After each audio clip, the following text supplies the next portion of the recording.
Pour la majorité des Français, la voiture est indispensable au quotidien. C'est logique. Le matin, avant de se rendre au travail, il nous arrive parfois de devoir faire une course de proximité ou de déposer ses enfants à l'école.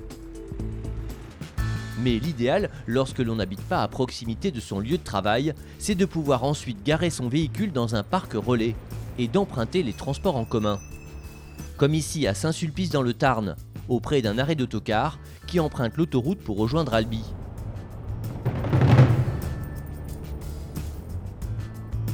Grâce à ce parc relais, l'usage des transports en commun est encouragé, car l'enchaînement des modes de transport est fluide. C'est pour beaucoup d'actifs un moyen de gagner un temps précieux. C'est formidable. Il suffit juste d'avoir sa voiture, de se garer là, et il y a la place. Et lorsque les transports en commun peuvent emprunter des axes autoroutiers, c'est encore synonyme de rapidité pour les usagers.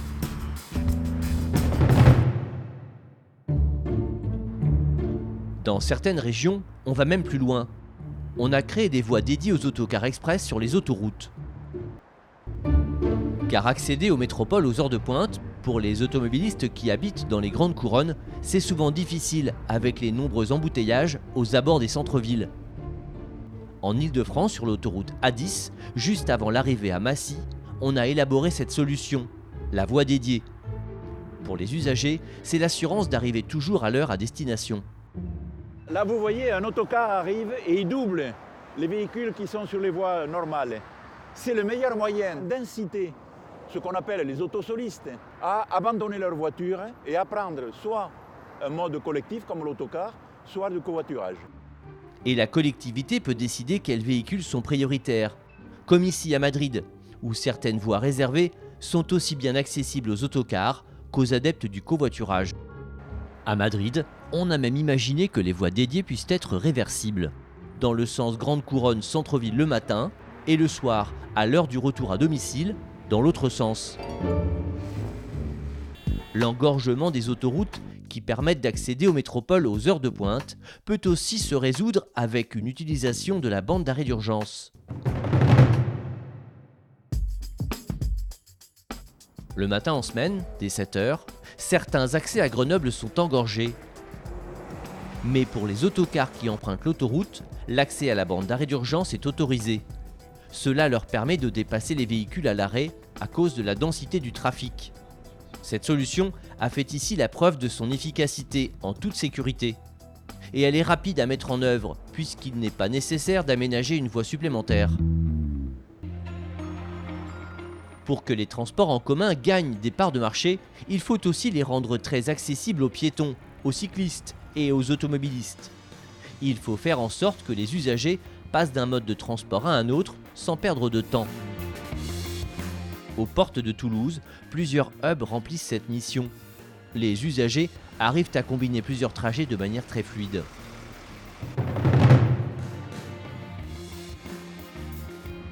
Ici, on laisse sa voiture sur un parking et on gagne facilement le centre-ville en métro ou en autobus. Les autocars, venus des zones rurales, y déversent chaque jour des milliers de voyageurs. Les bicyclettes y ont aussi leur parking. À Madrid, ces hubs multimodaux sont encore mieux desservis. Ici, les autocars, qui sortent de leur voie dédiée sur l'autoroute, ont même un tunnel réservé qui leur permet d'accéder au hub sans être pénalisés par les difficultés de la circulation. Et dans la capitale espagnole, les hubs sont conçus de manière verticale. Ici, il y a 3 niveaux de transport en commun. Au rez-de-chaussée, on peut accéder aux bus de ville, aux taxis et à des vélos électriques. Au niveau -1, arrivent et partent les autocars verts pour la banlieue, ainsi qu'au niveau -2. Au dernier niveau, au -3, c'est l'accès au métro. Chaque niveau est relié par des escalators, favorisant ainsi la rapidité des connexions. Un vrai succès qui permet à tous les habitants de Madrid et ses environs de se déplacer rapidement dans toute la métropole et qui rend l'usage de la voiture particulière moins indispensable. L'autre innovation la plus significative pour favoriser l'essor des lignes express d'autocars est bien française. Elle est née en Île-de-France, à Brive-sous-Forges, exactement sur l'autoroute A10. On y a conçu un authentique arrêt d'autocar.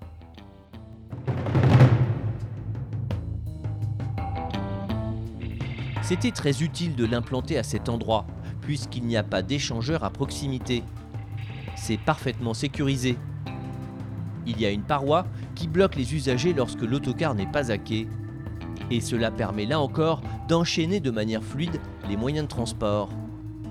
Car ici, c'est comme un mini-hub, desservi par les autobus, où les automobilistes peuvent garer leurs véhicules pour la journée sur le parking à proximité. En Italie aussi, entre Milan et Turin, on a opté pour ces arrêts sur l'autoroute, qui permettent de minimiser les points d'arrêt et donc de gagner du temps sur un trajet quotidien domicile-travail. Voies dédiées ou utilisation de la bande d'arrêt d'urgence, des hubs multimodaux et même des arrêts d'autocars sur l'autoroute. Ces solutions existent et ont fait la preuve de leur efficacité pour développer l'essor des lignes d'autocars express. Cela permet de réduire le nombre de voitures particulières et donc d'atténuer embouteillages et pollution. Et si ces solutions fonctionnent, c'est parce que les usagers font des économies.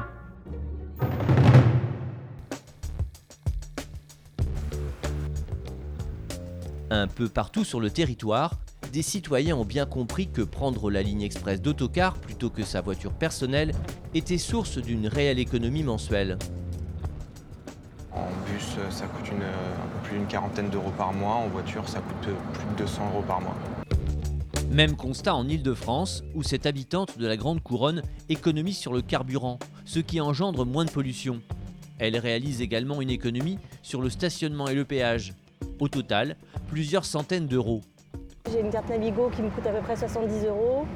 Un aller-retour en voiture sur un mois, 250 euros environ. Donc je pense que oui, c'est une belle économie.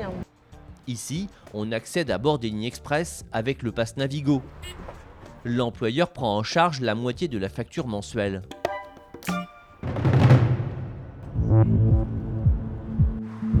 L'autre clé du succès, c'est le confort apporté aux usagers avec de nombreux services à bord. Certains opérateurs, comme ici en Occitanie entre Saint-Sulpice et Albi, en ont fait une priorité. On voyage évidemment assis, attaché avec une ceinture de sécurité, à bord d'un véhicule qui peut atteindre 100 km/h sur des portions d'autoroute. On trouve du Wi-Fi à bord pour se connecter facilement et il y a même des revues à côté du conducteur. Chacun se repose ou commence sa journée de travail, si bien que le temps de trajet domicile-travail devient du temps utile.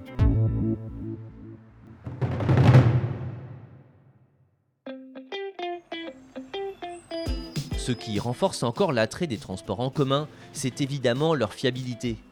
Les services d'autocar express sont d'autant plus prisés par les usagers qu'il est facile de prévoir l'horaire exact de leur passage, avec une information accessible instantanément à l'arrivée à un arrêt d'autocar. Comme ici aux environs de Grenoble. Il suffit de scanner avec son smartphone le code de l'abribus où l'on se trouve et l'on sait dans combien de temps on pourra accéder au transport en commun.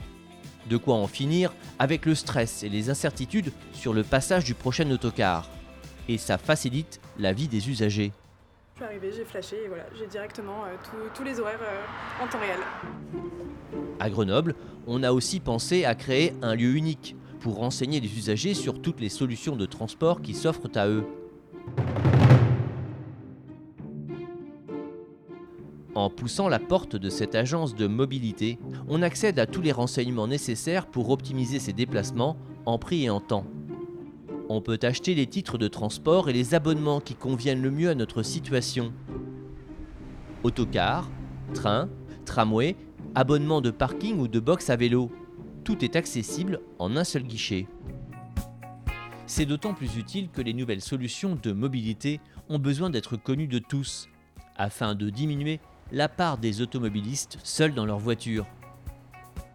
Dans cette agence, certains ont pu apprendre l'existence de box à vélo à des emplacements stratégiques, notamment là où les lignes express d'autocars s'arrêtent en bordure de l'autoroute, sur ce parc relais tout proche de Grenoble. Et ce n'est pas anodin, car le vélo peut être le mode de transport idéal pour faire le premier ou le dernier kilomètre de son trajet quotidien domicile-travail. Grâce à ces boxes modernes qui abritent les deux roues en toute sécurité, cela permet à des usagers des transports collectifs de se rendre rapidement jusqu'à leur bureau à proximité. Ma femme travaille aussi sur ce site-là, on a un seul véhicule. Donc on covoiture ensemble, éventuellement avec d'autres covoitureurs. Mais on avait envie d'avoir cette solution de backup, justement pour les jours où elle a besoin de la voiture. Une solution simple et très économique, qui pourrait même être mise en place par les entreprises qui souhaitent faciliter la vie de leurs employés. D'autres nouvelles solutions vont émerger pour faciliter les déplacements domicile-travail du quotidien. L'essor des voies dédiées à certains véhicules prioritaires sur les autoroutes devrait profiter au transport en commun. Demain, on pourra ainsi faire circuler plus facilement des véhicules autonomes et pourquoi pas des navettes de transport collectif.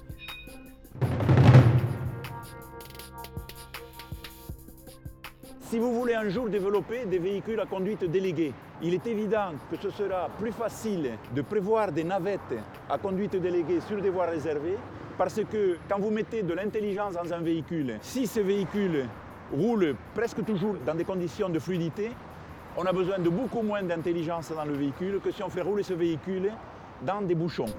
Selon cet expert, il faudrait donc orienter le développement des véhicules autonomes vers le transport collectif. Le véhicule autonome, ça peut être la meilleure ou la pire des choses. La pire des choses, si chacun a un véhicule autonome. Et la meilleure des choses, si on oriente le développement de la technique vers des navettes, c'est-à-dire du transport collectif. Alors, pour faciliter l'arrivée de navettes autonomes, ne faudrait-il pas envisager d'aménager des voies dédiées sur les autoroutes aux abords des métropoles ?